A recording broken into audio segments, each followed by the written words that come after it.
Diabetes Connections is brought to you by OneTouch. Every touch is a step forward. By Dexcom, take control of your diabetes and live life to the fullest with Dexcom.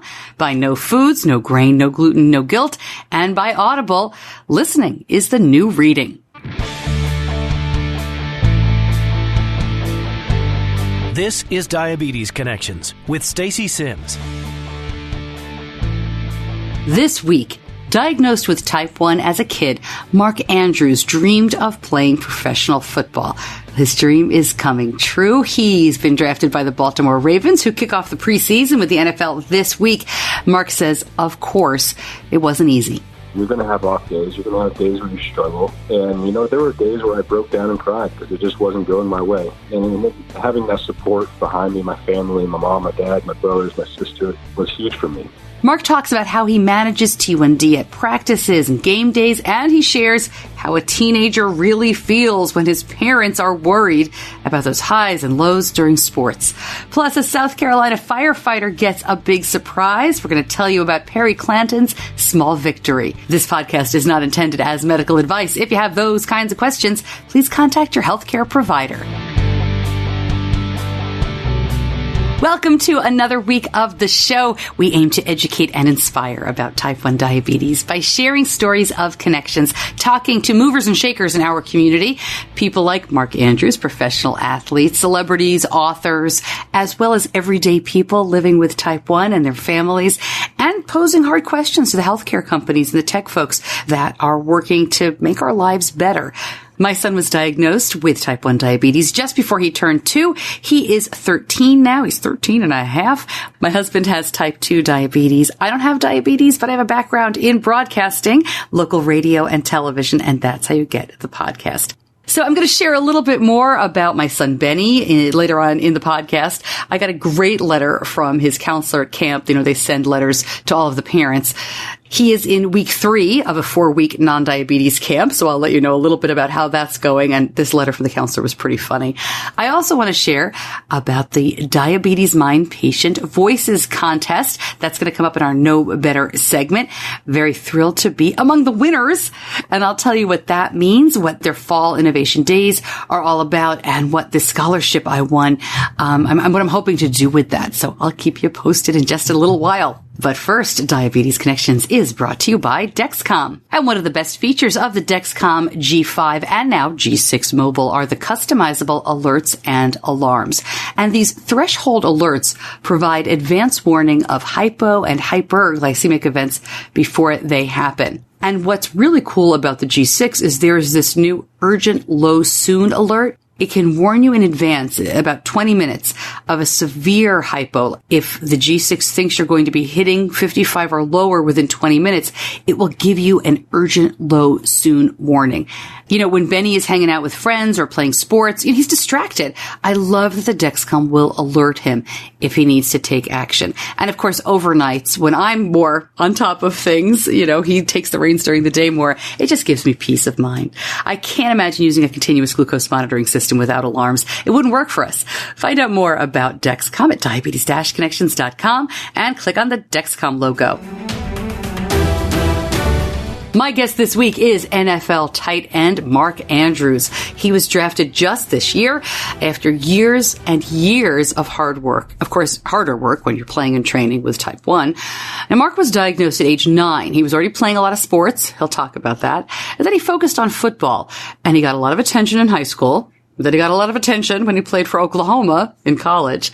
Drafted to the Baltimore Ravens. He's about to have his NFL debut.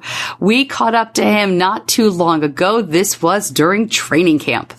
Mark, welcome to Diabetes Connections. I'm so excited to talk to you. Appreciate your time.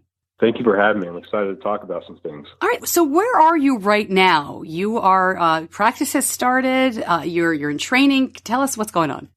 Okay. So I'm currently back in Baltimore. We just started training camp. And the rookies had to come a week earlier.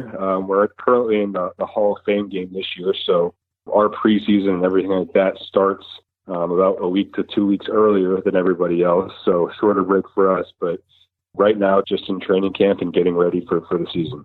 We're going to talk about your story, what you've been through since you were diagnosed as a kid. But I've got to just ask, Have you taken a moment yet to kind of stop and look around and say, this is really happening?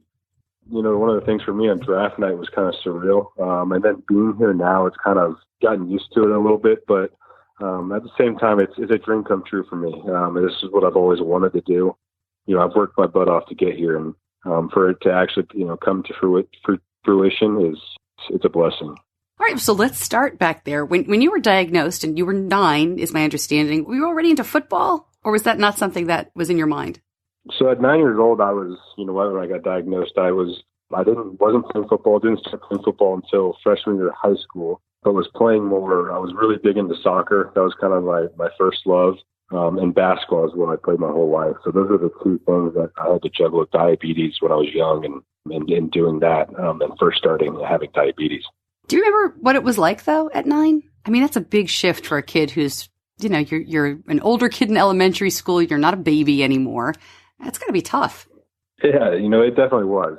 I remember the day I got diagnosed so clearly. And it was something that, I had never seen my dad cry before. He's a doctor. And I didn't quite grasp everything until I saw my parents, bawling their eyes out.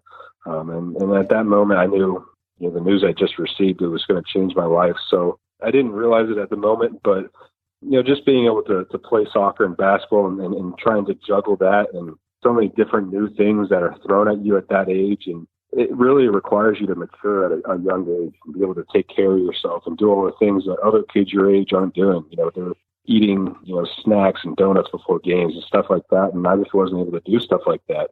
But at the end of the day, I think that maturity and that discipline that I received at an early age and the help from my parents allowed me to, you kind of become where I am right now. That's terrific. I have a son who was diagnosed at 2 and is 13 now and plays all sorts of sports. He's not that super disciplined kid. And I've talked about that before on the show, and I'm not that super disciplined a mom, so we're a good match.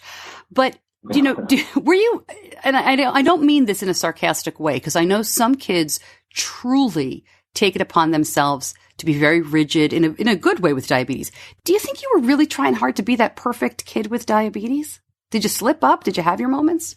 I think that, you can try to be perfect and do all the right things with this disease, but at the end of the day, there's always going to be complications.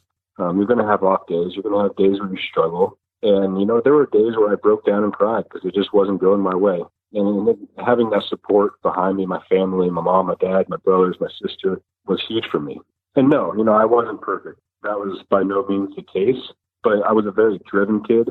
I knew professional sports was something that I really wanted to do. And I was not going to let this disease, stop me from getting there. And that was the biggest thing for me, is not letting this disease define me and what I'm going to do later on in my life.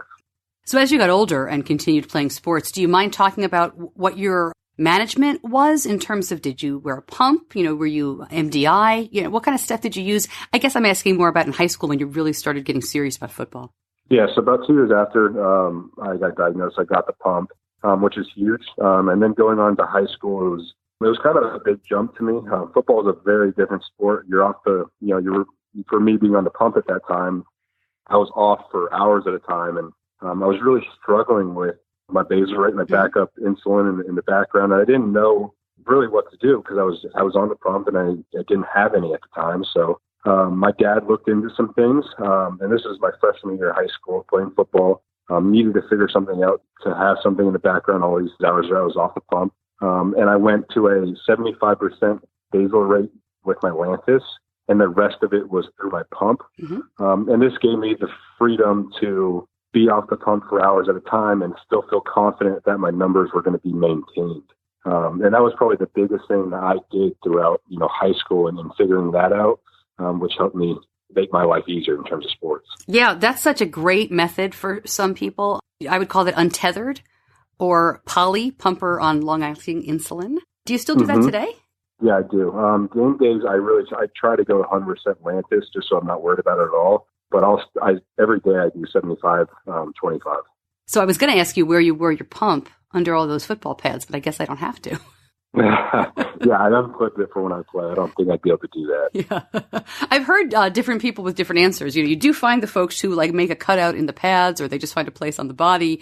So with type 1, you make it work, right? There's no doubt. Yeah, you always got to find a solution. There always is. You can always make it work if you want to, and it's important to you.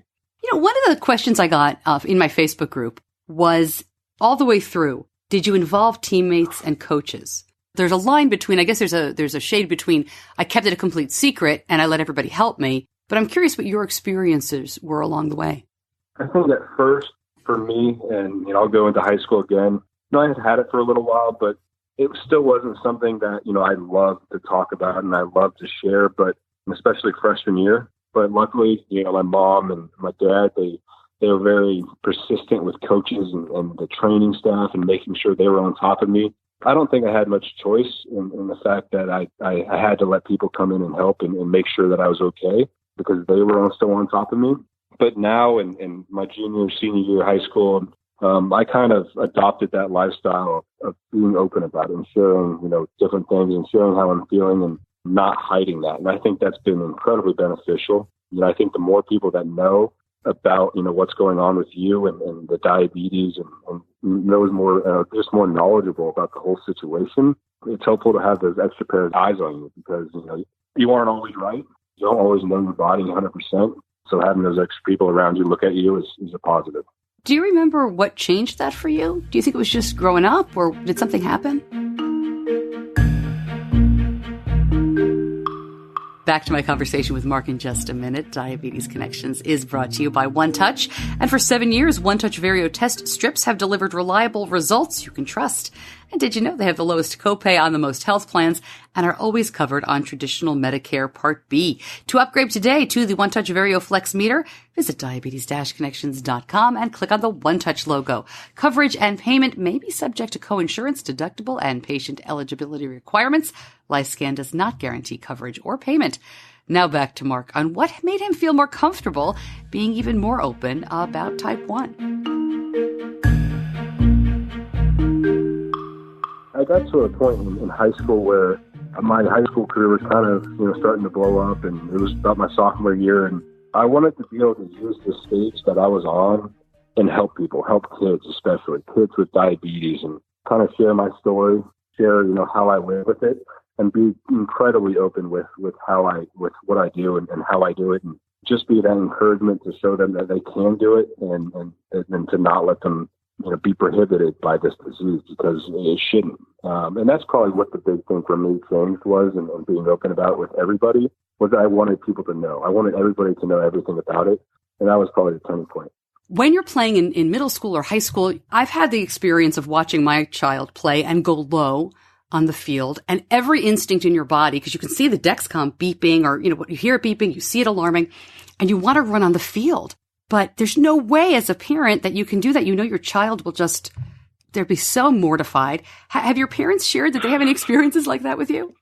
They're in college. That wasn't really a possibility, just because of the stage that we were at. But, I remember, vividly, a couple times in high school, we were in a game and my numbers were going low, and it was something that my trainer had texted my dad that I was going low and it wouldn't go right, or I wasn't getting right. And I remember he hopped the fence. He came up right up to me, and his instincts kicked in and made sure I was good. But those are a couple of moments like that where his parental instincts really, really kick in, and there's really nothing you can do to hold him back.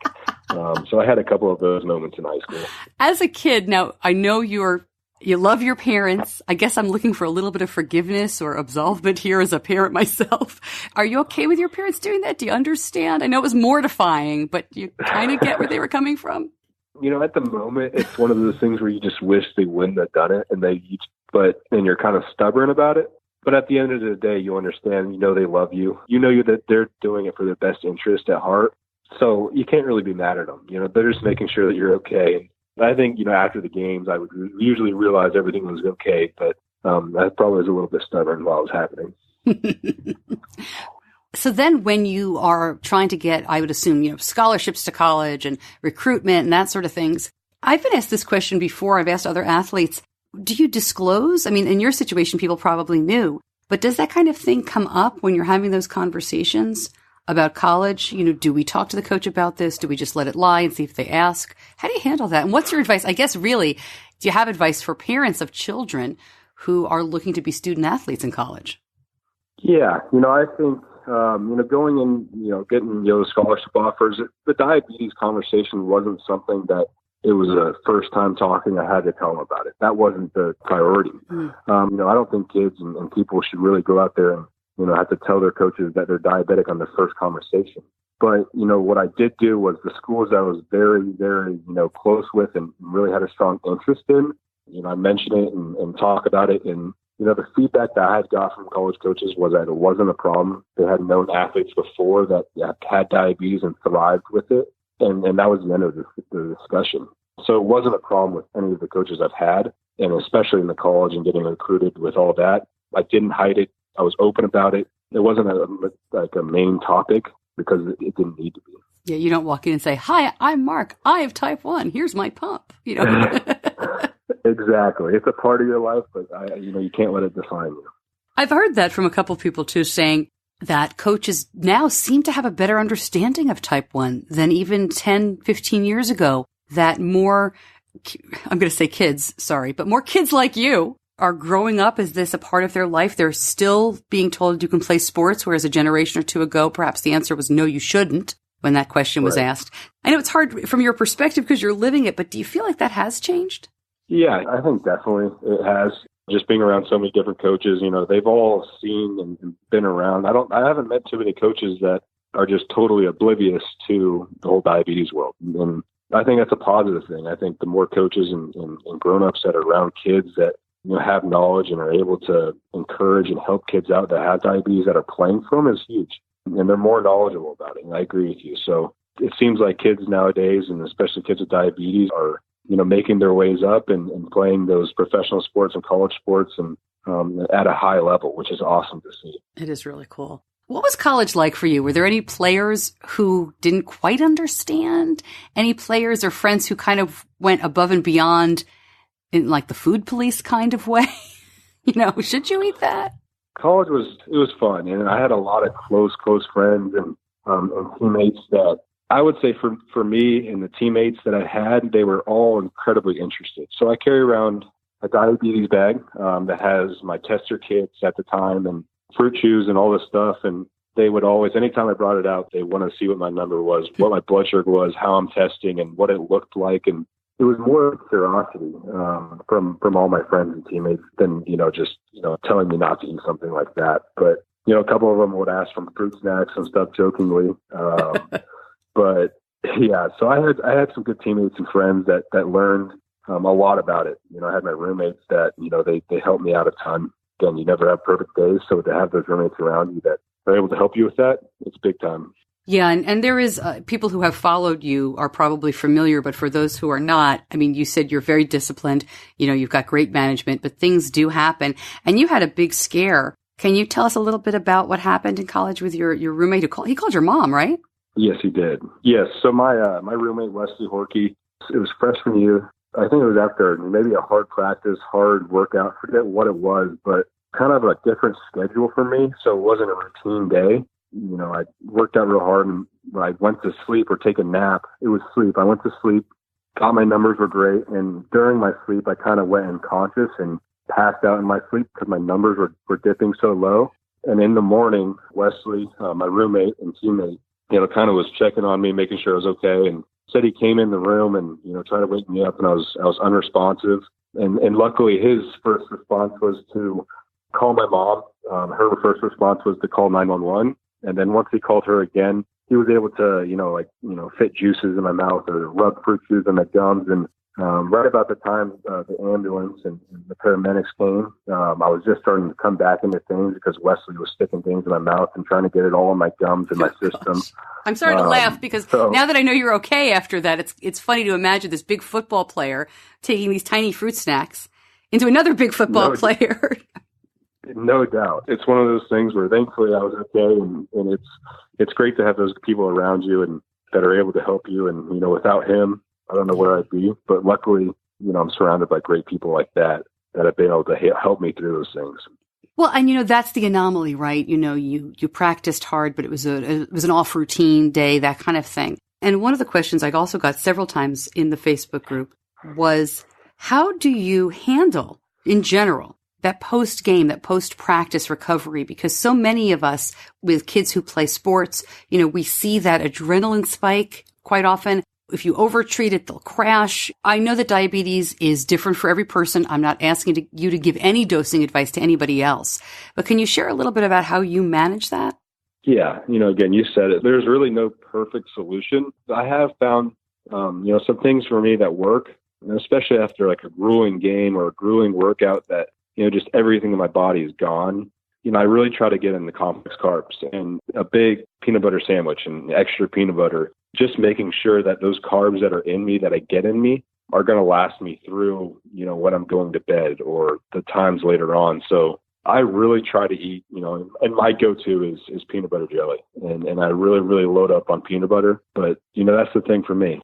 I don't do a whole lot other than that. I may, if it's a really grueling game, I may unplug my pump throughout the night, which, is 25% of my basal rate. So that's totally gone, and just have my Lantus in the background instead of the pump. That's another thing that I do, just to be sure that I'm going to be okay and my numbers don't go too low. But I would say just eating those complex carbs and getting the right things in your body and hydrating are the big things for me post-workouts and to be okay and to make sure my numbers are steady. Do you wear a continuous glucose monitor?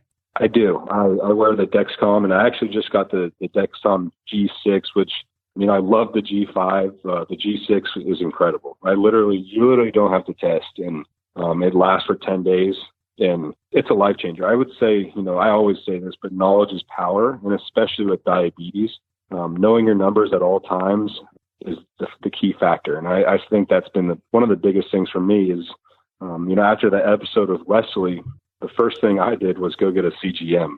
So I'm incredibly thankful to have this Dexcom, that it's really turned my numbers around and able to keep it constant and know what they are at all times. So I think it's been really, really helpful. We just switched to the G6 as well. And my son, again, who's 13, he's done all his insertions himself for a while now. But that G5 inserter, the older Dexcom inserters are so difficult. It's really hard for anybody to do it themselves. But don't you love the new inserter? It is. It's incredible. And you barely feel it. You can barely feel a thing while it goes in. So they've done a great job. Just the way that everything has progressed in the last, 13, 14 years since I've gotten it, it's been incredible. It's really, really cool. And, now they have stuff that, CGMs that link to your pump and can, adjust your basal rate depending on what your numbers are. It's really incredible. And I think, companies like Dexcom that are doing that have made our lives incredibly easier. Can I ask what pump you're using currently? I am using the Medtronic Paradigm, I believe. It's an older one. Mm-hmm. It's actually the first one. It's the same one I got when I was 9 years old. One of the questions I got, this is from Trish. We asked about post-game, but what about pre-game? She said one of the things that they do for their student athletes, I think she works at a school, is that they'll use like full carb Gatorade and dilute it with a little water, or use G2 throughout practices. Anything that you do before or during practice and games that you'd like to share?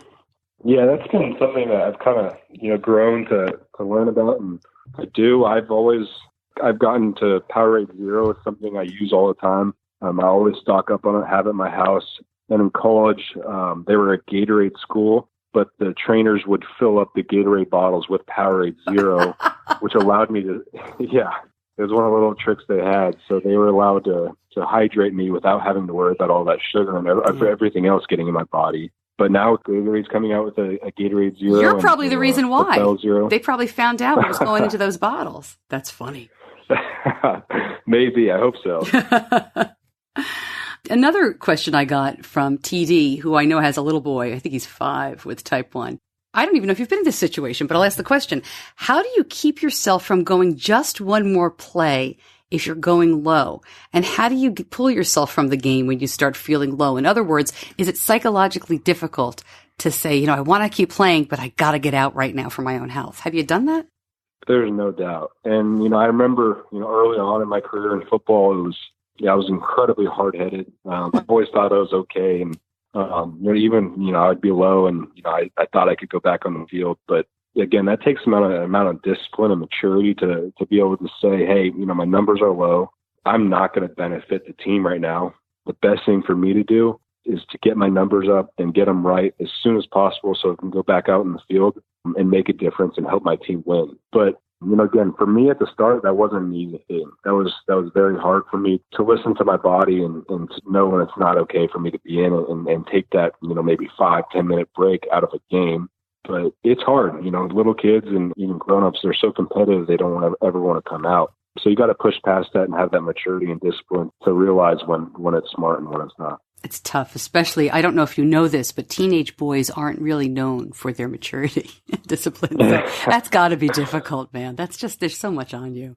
When you're moving along in college, you're getting a handle on things. You had that scary incident your freshman year, but you're becoming a professional athlete. You're a student athlete. Your eyes are still on becoming that professional athlete. Does anything change from freshman year to senior year for you as a almost professional athlete in terms of diabetes? Or does it become kind of background noise?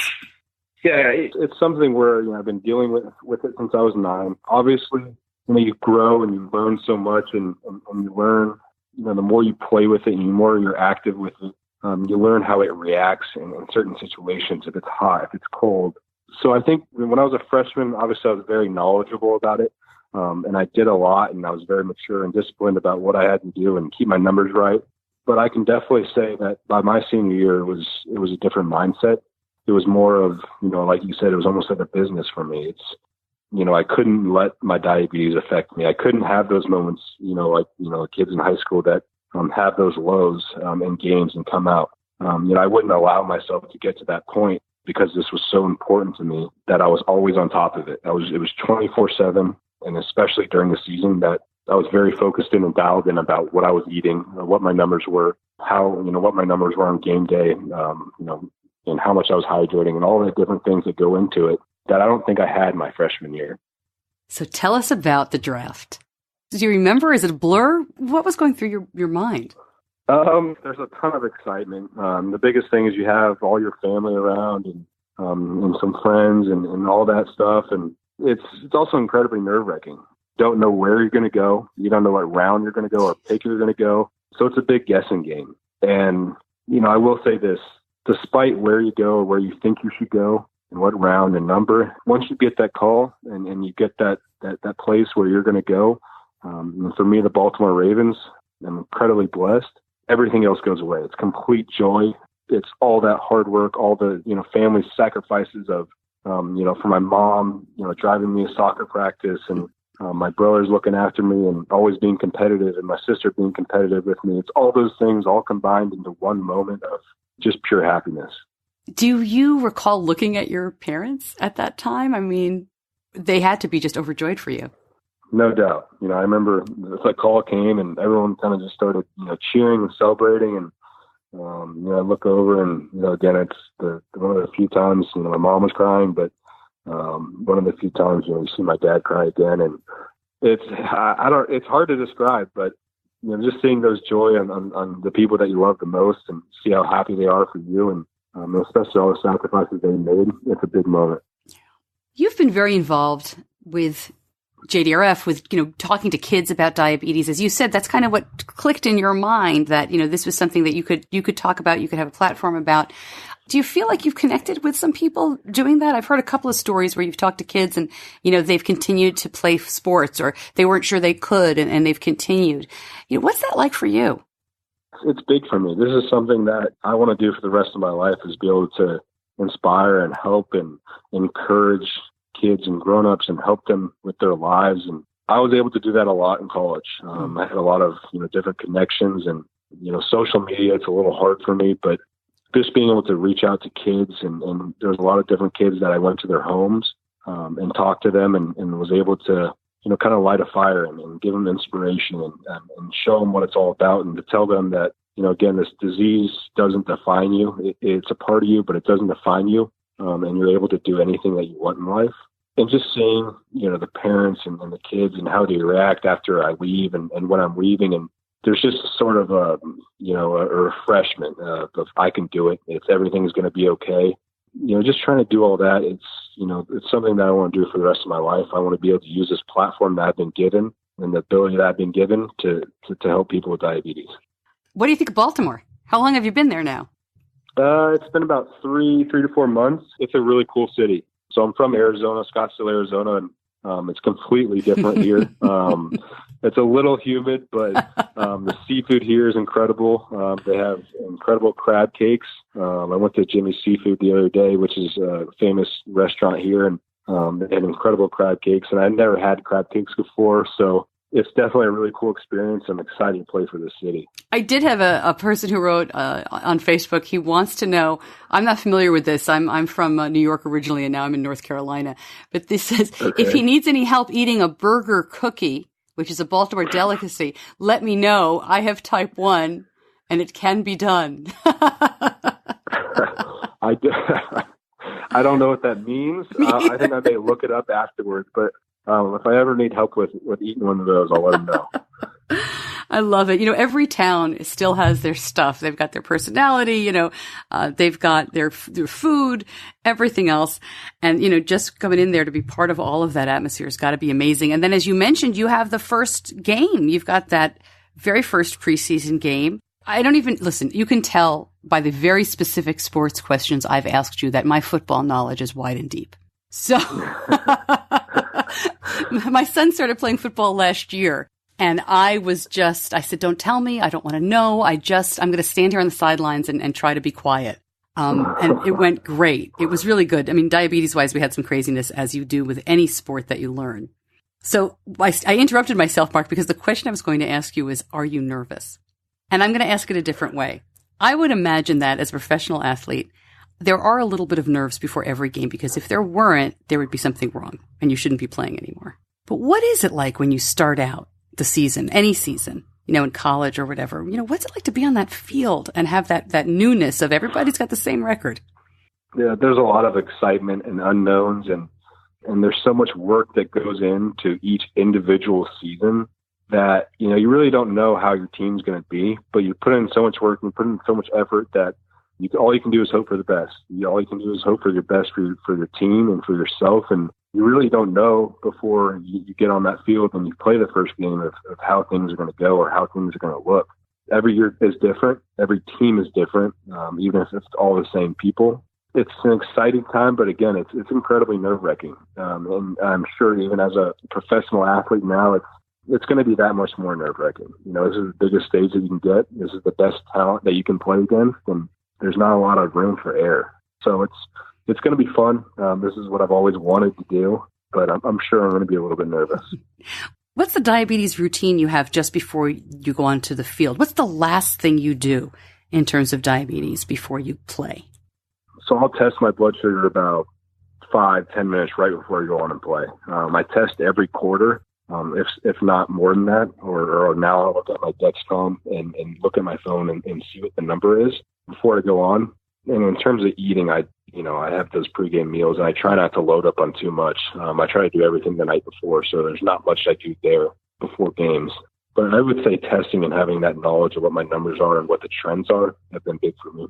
Do you share your knowledge, your CGM knowledge, from the Dexcom? Do you use the share feature with anybody on the team, coaches or doctors or anybody like that? Yeah, so in college, I had my Dexcom shared with the athletic trainer that was there. So he would have my numbers at all times. And so that was another thing that we utilized, was having him see all my numbers as well. Mark, before I let you go, a bunch of people just wrote hashtag Boomer Sooner. Boomer Sooner. When I asked for questions and comments, I did look that up, but can you explain what that is? Okay, so Boomer Sooner is kind of like the theme of Oklahoma. I'll kind of describe, I'm not great at describing it, but a Sooner is someone that came to Oklahoma sooner than everybody else and before they were allowed to claim land. And so they were, Sooners. They got there sooner than everybody else and were able to claim land, even though it was illegal. And so it's, it's a Boomer Sooner. That's who we are. That's what it is. That was my best version of it. That's a good version of it. Listen, it's a little harder to explain than the Syracuse Orange, which is where I went to college. So that's a friendly little orange. But I thought that was funny that they definitely are supporting you from college to the NFL, and just want to let you know that they were cheering for you then, and they'll be cheering for you now. Mark, thank you so much for joining me. Fans in the country. Oh, that's great. That's great. I hope we get to talk again. This was really fun, and I'm so excited to see what happens and how you play, and, hopefully everything goes great. And I really appreciate your time. Thanks so much for sharing some of your stories with us. Thank you for having me. I had a lot of fun talking about everything, and I'd be happy to do it again.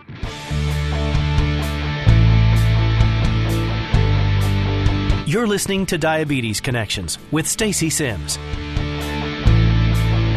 More information, of course, on Mark at diabetes-connections.com in the show notes. I don't know, do I need a sports reporter on this show? I always feel that when I have these athletes on, that you might want to know more about defensive strategy or, a look into the deep dive of the football fantasy, blah, I don't know. But if you're willing to do that job, let me know. But I did open this up to questions on Facebook, and, nobody really wanted to know too many specific football questions. So I feel like we were safe here. He was great. And as he said at the end, maybe we will talk more in the future. I'd love to do that, check in with him every once in a while and see how things are going. It was really nice to talk to him. And by the way, if you're listening through Facebook or on social media, that is great. But if you're clicking around looking for show notes, that's the kind of thing you can get on a podcast app or at the main page. Just go to diabetes-connections.com, and every show has links and information.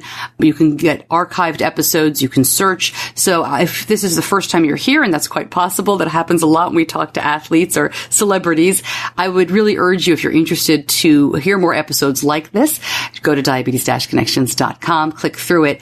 And if you're listening on a podcast app, I would urge you to please subscribe. All right, in our Community Connections segment this week, I had the chance to be part of a really fun surprise. Now, a while back, you may recall I was asking you to send in your small victories.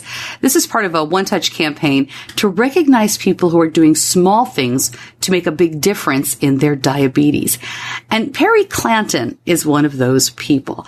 Perry reached out to me maybe, I want to say, a year and a half, 2 years ago on Twitter. He had just been diagnosed with type 2. And frankly, he was pretty confused. We don't focus a lot on type 2 on this podcast, but if you're a regular listener, you know how I feel about that. We have more in common than not, type 1 and type 2. And I know a lot of people in the type 2 community, including my husband. So I reached back to Perry, and we found him some great support. And he takes part in the DSMA Twitter chats now. That's Diabetes Social Media Advocacy. It's open to anyone with diabetes, and it is Wednesday nights at 9:00 Eastern Time on Twitter. So I was really happy to be in touch with Perry and learn more about him. He's not too far down the road from me. I live in the Charlotte, North Carolina area. But recently, the people at LifeScan, that's the parent company of OneTouch, arranged a big surprise for Perry.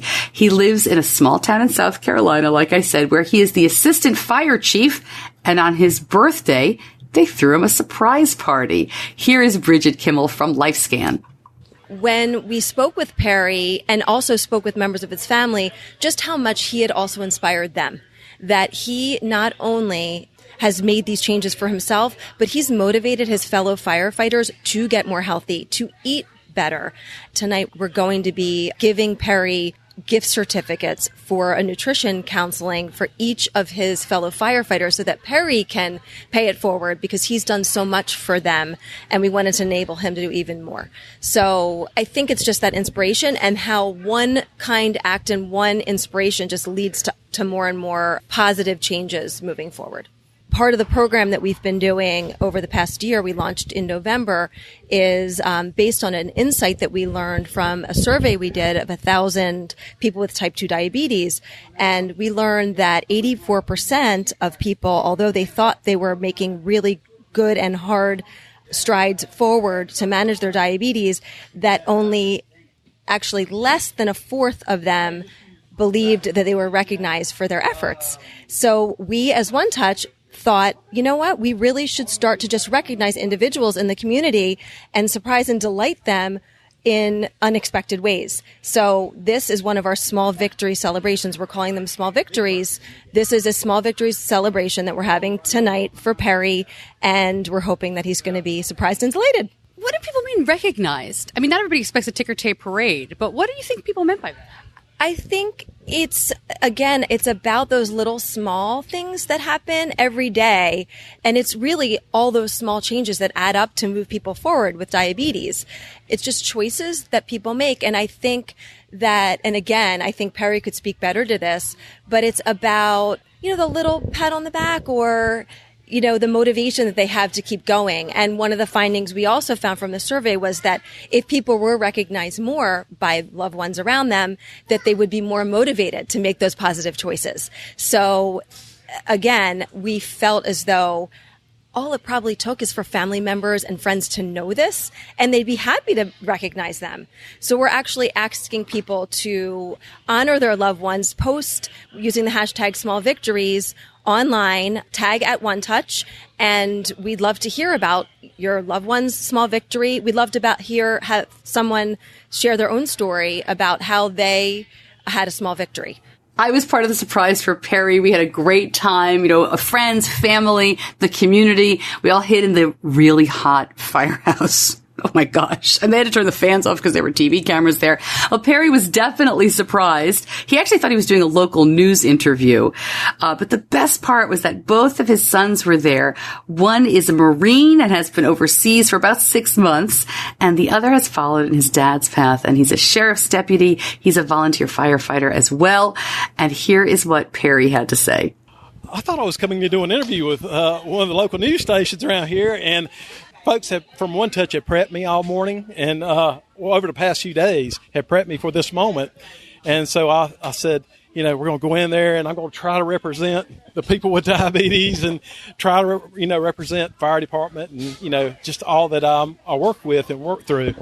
And to walk in and see this, which is simply incredible. My wife, she's a sneaky girl because she sure did. Never expected it. Never. It happened through lifestyle change. Yeah, people talk about diets all the time. It's not necessarily about diet. It's about lifestyle. It's about the way you live your life. What you put in your body is part of that puzzle. What you do with your life is a bigger piece of that puzzle. This is my granddaughter. Honestly, Stacey, it truly is about diet. It's about exercise. It's about attitudes. It's about support. You introduced me to one of the greatest, diabetic social media advocacy. I've met people and have formed bonds. So, hey, guys, if you're listening, I can't say enough about what you did for me, honestly, at the beginning. No, you really did, because you reached out. When I reached out to you, you reached back. And you told me about things, and you told me some places I could connect. So, I thoroughly enjoyed meeting those people and learning from those people and just finding how to manage my diabetes and what steps I need to do. Now, honestly, diabetes is relentless. You know that. And it's a day-to-day thing. And people have good days and bad days. But after those moments where you're down, it's always so nice to be able to reach out, talk to someone, and be picked up by those folks because they live that life too. That's Matthew. That's Matthew Clanton. That's my son. United States Marine Corps Semper Fi. The other man beside him is my other son, Deputy Sheriff Robbie Clanton. He's with Lancaster County Sheriff's Office. Oh, gosh, those are my boys. I'm very proud of them. Robbie followed in my footsteps. He's a firefighter with me, with this department. Matthew, I'm going to tell you, when he first decided to become a Marine, it worried me because, you worry about those things. He's going into battle. And in all honesty, I want him to kind of take a step back and go to school and do things. Well, after his first semester at college, he came to me, and he had a nice scholarship. He came to me and he said, Dad, he said, I'm a Marine. And it shook me, but I was so proud of when he walked across that parade deck with that Marine Corps and that Eagle Anchor and Globe. It was like, yeah, family of service. I mean, that's really a wonderful thing to look at and recognize. What's it like for you to hear your son say you inspired them? Hey, I did my job as a dad. That, I was placed on this earth to raise my kids, and apparently I did okay. I did good. I had a good dad to follow. That's my dad behind you. And I had a good role model with him too. So, yeah, it's amazing to see where they're growing. And, I know you have a son, and I know you're just tickled where he's going to, but it's a father's joy to watch where your kids go and see what they do in their accomplishments. And, this gentleman right here, he works on fighter jets, attack jets. So, I mean, he's my hero. I'll let you go. I know you've got lots of cake to eat, or a little bit of cake to eat, and lots of celebrating to do. But Perry, congratulations again. This is so great. You've worked hard for it. Thank you. It was so great to finally meet him face to face. And, I forgot to mention, Perry has lost 96 pounds since his diagnosis, which is amazing. His sons say that, he couldn't really do any exercise when he was diagnosed, and now he's running. The Marine, the son, was laughing that he takes the stairs better in the stadium where they run. That cracked me up. But Perry also really does use the OneTouch Reveal and the OneTouch VarioFlex meter. He cracked me up. He was just speaking extemporaneously. He wasn't talking into my microphone. He called it his sexy tech. I was cracking up, but good for him. So nice to meet him. And I will link up. People Magazine was there and wrote a great story on this, and they have a great video about the surprise. I think I'm in the back of the crowd. They're holding up my microphone. But I also, just briefly, and this isn't very nice of me, but I just want to call my local news station to task. There was a local news station there doing a story, and I guess the diabetes angle wasn't enough, because they spun it as one of these heartwarming Marine homecomings. I mean, you've seen those. I can't ever watch those without crying, right? The serviceman or woman is coming home. His family is there. But as important as the service that Perry's son is doing, they've seen each other. It was 6 months, which is okay, but he was stationed in Norway too. He's not in a war zone right now. He's in touch with his parents. So while it was a wonderful homecoming, it was a little odd to see the story on the news that night completely take out diabetes and just say, heartwarming reunion, when that wasn't the real story. So look, I'll link up the People Magazine because they got it right. And the local news station, maybe I can help them with their education. You can still submit your story to the Small Victories campaign that LifeScan is doing. I will link up the email in the show notes. And on the website, you can find it there pretty easily. Congratulations again to Perry Clanton. And thank you, LifeScan OneTouch, for throwing him a great party. Man, he really deserves it. In our Know Better segment this week, what are the Fall Innovation Days from DiabetesMine, and why am I so excited to be going? Know Better is brought to you by No Foods, no grain, no gluten, no guilt. No Foods are exceedingly low glycemic index alternatives to traditional carby foods. I guess they're called grain-based foods for real. You know what I'm talking about. Bread slices, waffles, donuts, cookies, even things like croutons, pasta, bread mix. When you are trying to eat gluten-free or grain-free, it can be very difficult to find alternatives to those foods that don't taste, chalky, or they have that feel like it's, the strands of coconut. I had a gluten-free cupcake the other day. I bought it at a bakery and, regular bakery, and they had the little gluten-free stuff on the side. And I like coconut, but that feel can be a little too much sometimes. And that's why I like No Better Foods, because their stuff is delicious. It tastes good. It feels good in your mouth. And it is really easy to find your favorites. We like the chocolate chip muffins a lot, and Benny loves the waffles. Use the promo code Stacey10 at checkout to save. Find out more. Go to diabetes-connections.com and click on the No Foods logo.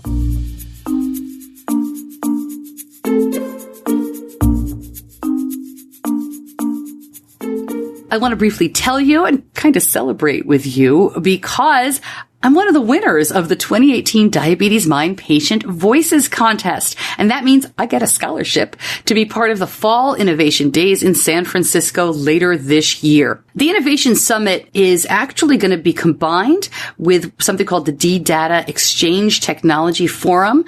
And the whole thing is coming under a new platform called the DiabetesMine University.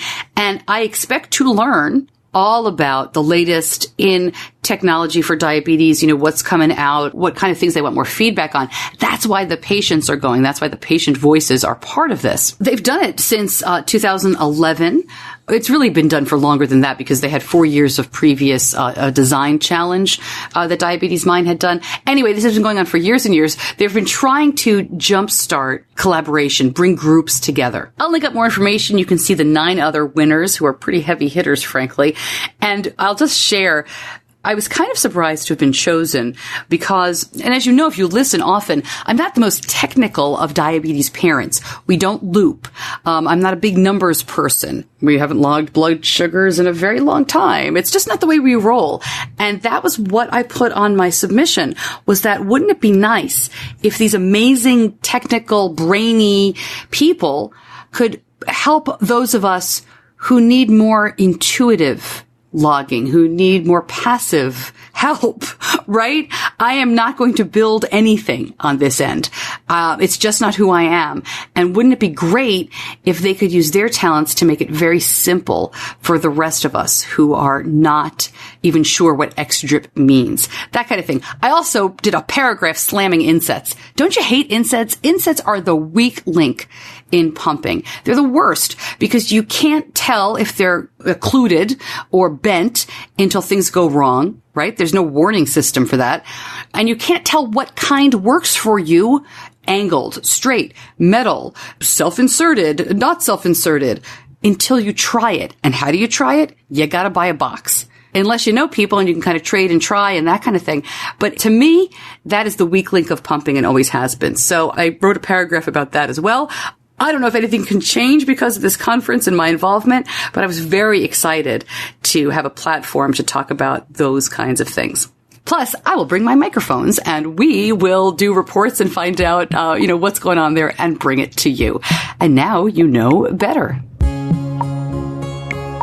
Before I let you go, I want to do a quick update about Benny at Non-Diabetes Camp. My son goes for 4 weeks every year. This is his 6th year. And I'm superstitious, which is why I haven't talked a lot about it or posted a lot online. When he comes home, I will tell you much more. And in fact, next week, I will be running some of the interview I did with him about being a type 1 kiddo at a camp where nobody else is. He goes to diabetes camp earlier in the summer, but this camp is not for kids with type 1, and he goes for a month. So I'll bring you that interview along with a really neat product. Just real quick, do you remember those glucose necklaces? Did you see this last year? Or maybe it was longer ago than that.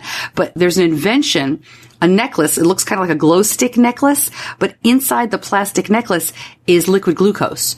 So that if you're running or you're alone or, you need something, but you maybe didn't carry something with you or you just wanted it to be easier, this is a necklace that contains glucose. So I talked to the inventor and the family putting this out because they're going to come to market soon. So very excited about that. That is next week's show. Okay. So I bring you this because there is a diabetes angle here. I got this great letter from Benny's counselor. The counselors write a letter about midway through camp about all of their campers, as we say here, bless their hearts for writing these letters. And it says all nice things, the typical camp stuff. Benny's having fun. He's a great addition to our cabin. He's doing great camp activities like medals. That's where they work in medals. It's like an art thing. Drumming. And in drama, he is in the play at camp this year. Then he wrote, he is doing really well managing everything related to his diabetes, and we worked out a good system to prevent him from getting too high or too low. I hope he tells you about all the amazing experiences at camp. Sincerely, the counselor.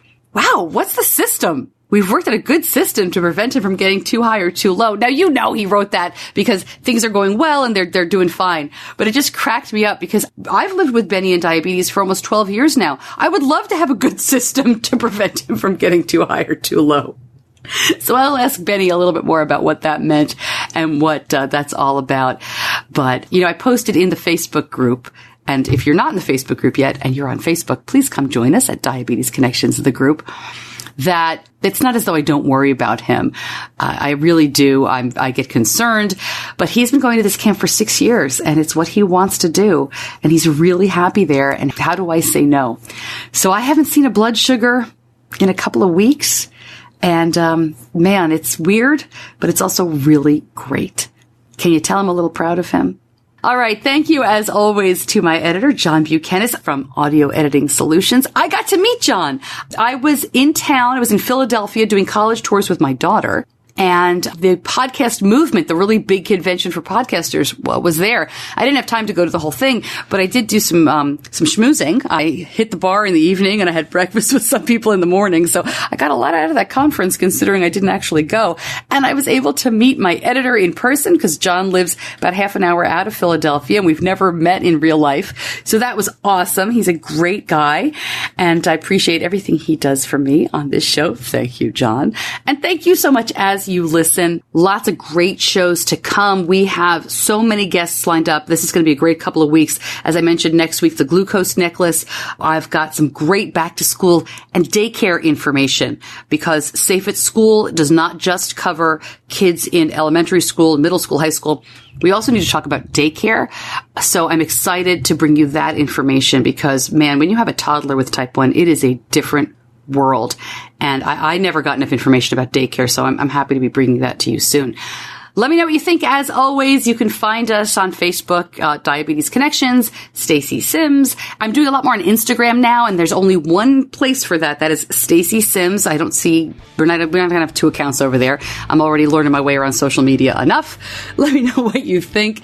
You can always hit me up at Stacey@diabetes-connections.com. Thank you again for listening. I'm Stacey Sims. I'll see you back here next week.